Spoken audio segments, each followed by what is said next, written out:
We finally got it in black and white, right in front of us, an official letter that directly calls out the president and puts Congress on the spot, demanding real answers about the long-talked-about $2,000 stimulus check, or, as it's now being branded by the president himself, the $2,000 dividend payment.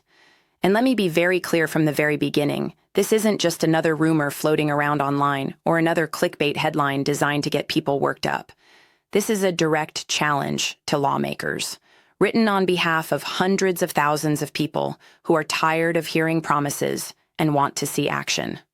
There are millions of Americans right now who don't have the luxury of waiting another year or two for relief. They need help now, not someday in the future, and that urgency is exactly why this letter matters so much. Before we go any further, I want you to really understand why this situation has reached a boiling point. For years now, people on Social Security, SSDI, SSI, and fixed incomes have been hearing about potential relief payments, rebates, dividends, and emergency support.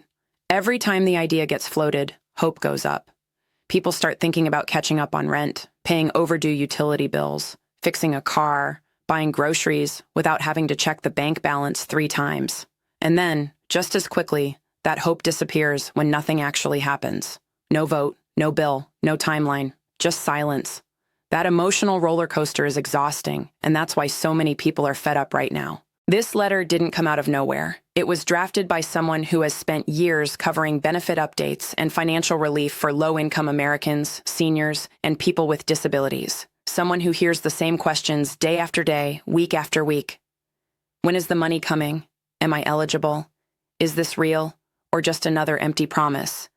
That frustration is shared by a community of over 530,000 people who are watching every move Congress makes, and who are no longer willing to accept vague answers or political talking points. The letter itself is direct, respectful, but firm.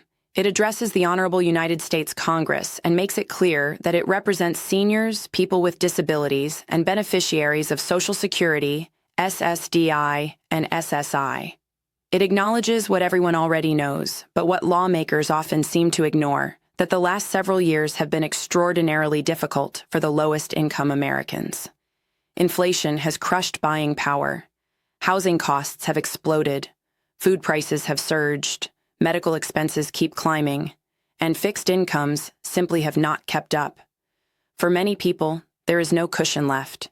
There is no savings account to fall back on. Every month is a struggle to survive, not to get ahead. What makes this letter especially powerful is that it doesn't just complain. It documents, very clearly, the number of times the president himself publicly endorsed the idea of direct payments to the American people throughout 2025. This isn't speculation. These are recorded statements, interviews, proposals, and social media posts. The letter lays them all out, one by one, so there's no room for anyone to say, "That never happened," or "You misunderstood what was said." Back in February 2025, the president openly endorsed the concept of a DOGE dividend. This wasn't framed as a handout or welfare. It was presented as a profit share, a way to return savings directly to the American people. The number being discussed at that time was substantial, around $5,000 per person. That announcement alone sent shockwaves through online communities, especially among people on fixed incomes who rarely hear about payments of that size being directed toward them. Then, in July 2025, the conversation came up again. This time, the president talked about a smaller dividend targeted at people within a certain income range. This wasn't just talk. Senator Josh Hawley formally introduced the American Worker Rebate Act of 2025. Under that proposal, eligible individuals would have received a minimum of $600 per person, funded through tariff revenues. Once again, expectations were raised. People started asking practical questions. When would it pass? How would eligibility work? Would Social Security recipients qualify? But once again, the momentum faded. In October 2025, the idea resurfaced yet again. In an interview, the president stated that the administration was considering a dividend or distribution to the American people in the range of $1,000 to $2,000. By this point, many people were cautiously optimistic but skeptical. They'd heard similar promises before. Still, the fact that the idea kept coming back suggested that it hadn't been abandoned. Then came November 2025, when things escalated even further. The president posted directly on Truth Social, stating that a dividend of at least $2,000 per person, excluding high-income individuals, would be paid to everyone else. That statement wasn't buried in a policy paper or hinted at indirectly. It was bold, direct, and unambiguous. And throughout November and December, the president doubled down, repeating variations of the same message multiple times. From the outside, it looked like momentum was building. 4 separate endorsements over a 10-month period. Multiple dollar amounts discussed. Different funding mechanisms floated. Repeated public statements. For struggling Americans, it felt like something real might finally happen. But as we moved into the new year, there was still no legislation, no vote, no official eligibility criteria, and no timeline. That's where the letter shifts from documenting the past to demanding action in the present. It makes it clear that while these proposed payments sound great and would be incredibly helpful to a massive portion of the population, words alone are no longer enough. With midterm elections approaching, time is running out. The letter calls on Congress to formally present the necessary legislation, including clear eligibility guidelines and a realistic timeline for both passage and distribution. The core message is simple but powerful. The American people deserve timely responses and definitive answers. Not next year, not after the elections, now.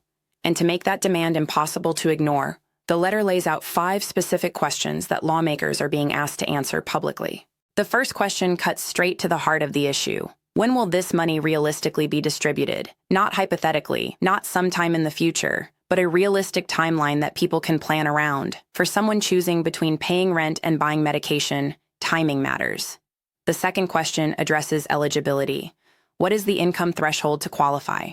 This is critical because income thresholds determine who gets help and who is left out. A difference of a few $1,000s can mean the difference between survival and financial disaster for many households.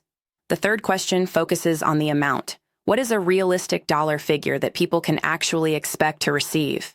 Is it really going to be $2,000, or is that number going to shrink once the details are finalized? The fourth question asks whether there will be additional steps required to qualify. Will people need to apply? Will there be paperwork? Will there be deadlines that could cause people to miss out simply because they didn't hear about the program in time? The fifth and final question asks whether 2025 income data will be used to determine eligibility. This matters enormously for people whose income has recently dropped due to job loss, reduced hours, disability, or retirement.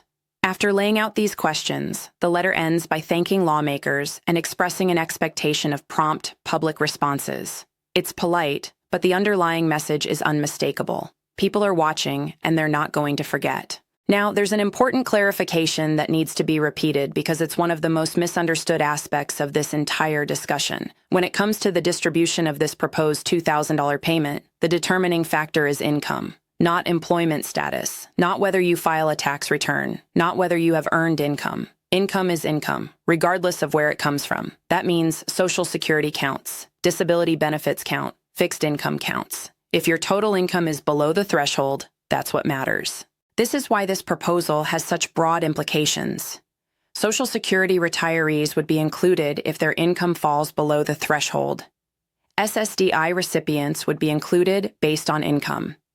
SSI recipients, who by definition are low-income seniors and people with disabilities, are exactly the group this kind of payment is designed to help.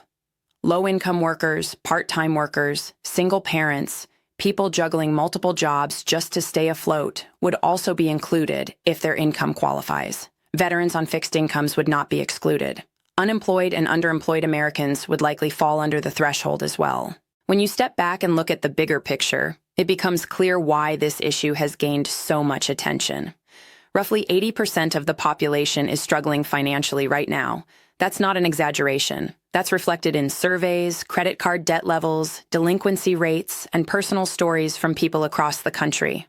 For many households, even a one-time payment could provide immediate relief and stability. But here's where the frustration really boils over. Despite all the talk, there are still massive unknowns.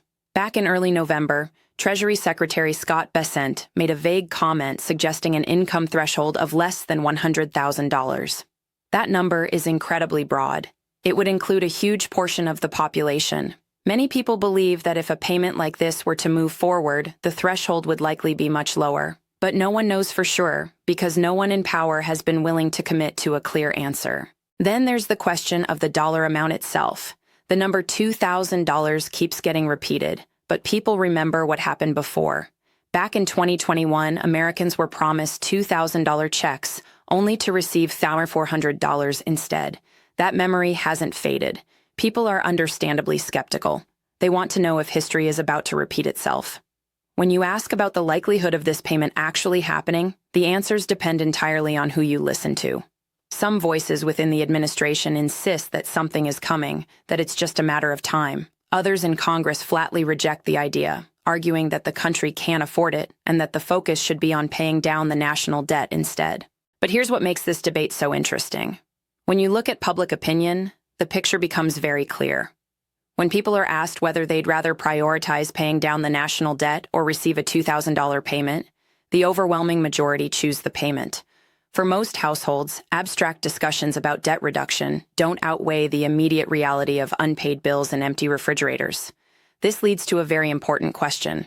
If there was never any intention to follow through, why did the president endorse direct payments 4 separate times over a 10-month period? Why bring it up again and again? The $5,000 DOGE dividend in February, the $600 worker rebate in July, the $1,000 to $2,000 distribution in October, the $2,000 dividend announcement in November. That pattern suggests more than idle speculation. It suggests that the idea was, at the very least, seriously considered. Every single day matters for people who are struggling. Every dollar matters, and patience is wearing thin. People are tired of being told to wait while their financial situations continue to deteriorate. The midterm elections are approaching, and voters have long memories when it comes to promises that weren't kept. That's why this letter isn't just a symbolic gesture. It's a warning.